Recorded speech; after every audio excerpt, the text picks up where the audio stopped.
So put it down. There you go.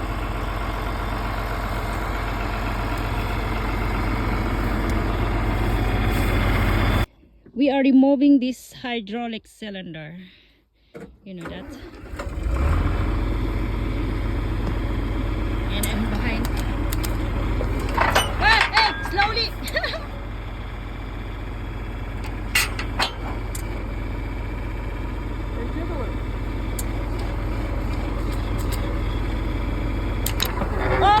Okay, that's good. Oopsie. So I can remove that, guys. You know that? See? So I put the hydraulic cylinder there. Yes! Okay, good. Right.